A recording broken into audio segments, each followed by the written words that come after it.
দেশে নতুন ব্যাংক খুলতে চায় যুব ও ক্রীড়া মন্ত্রণালয়। এখন যে দেশে বর্তমানে রাইট নাও যে পরিমাণ ব্যাংকের সংখ্যা আছে, সেই ব্যাংকগুলা রেখেও আবার নতুন করে ব্যাংক খুলতে চায় যুব ও ক্রীড়া মন্ত্রণালয়। এখন এটা খুললে ভালো হবে না খারাপ হবে? তো ফার্স্ট অফ অল আসি ভালোর দিকগুলা।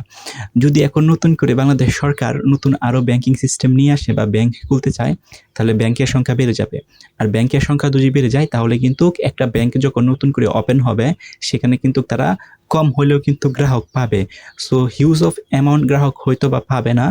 এক্সিস্টিং যে ব্যাংকগুলো আছে সেগুলোর গ্রাহক কিন্তু অনেক। তো নতুন একটা ব্যাংক যদি নিয়ে আসে, সেখানে গ্রাহক আস্তে আস্তে পাবে। কারণ একটা ব্যাংকে কিন্তু অত সহজেই মানুষ ট্রাস্ট বা বিশ্বাস করতে চায় না। তো একটা পর্যায়ে কিন্তু গ্রাহকের অ্যাকাউন্ট হবে আস্তে আস্তে, এবং লেনদেন বাড়বে, এবং মানুষের যে স্বাভাবিক কাজকর্ম সেটা কিন্তু ভালোভাবে করতে পারবে। তো এটা কিন্তু একটা ভালো বিষয়। আর খারাপ বিষয় হচ্ছে, শুধুমাত্র ব্যাংকের সংখ্যা বাড়াইলেই কিন্তু হবে না। ব্যাংকগুলোর যে মানসম্মত বা ব্যাংকের যে একটা ইকোসিস্টেম আছে বাংলাদেশের, সেটাকে টিকিয়ে রাখতে হবে।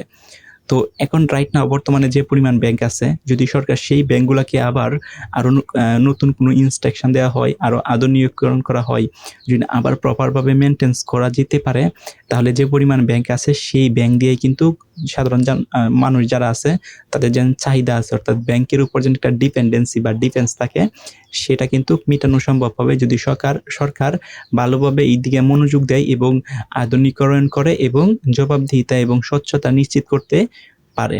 এখন শুধুমাত্র নতুন ব্যাংক নিয়ে আসলেই যে জনসাধারণের জন্য ভালো হবে, বিষয়টা কিন্তু এরকম না।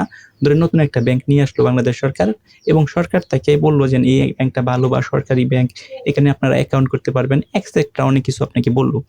তো তারপরেও কিন্তু একটা মানুষের কিন্তু একটা ভয় থাকবে, যেহেতু একটা নতুন ব্যাংক কেমন হয় না হয়, তাদের সার্ভিস কি, এবং একটা নতুন ব্যাংক আসার পর তাদের যদি সার্ভিসটা ভালো না দেওয়া হয়, যারা ব্যাংকে অ্যাকাউন্ট করবে বা হিসাব খুলবে, তাদের সাথে যদি গুড বিহেভিয়ার না করা হয়, এবং সাধারণ মানুষ যে আচার আচরণগুলো চায় এবং সাধারণ মানুষের যে সুযোগ সুবিধাগুলো চায়, সেইগুলা যদি তারা ইনশিওর না করতে পারে নতুন ব্যাংক, তাহলে কিন্তু জনসাধারণের জন্য কোনো কিছুই ভালো হবে না।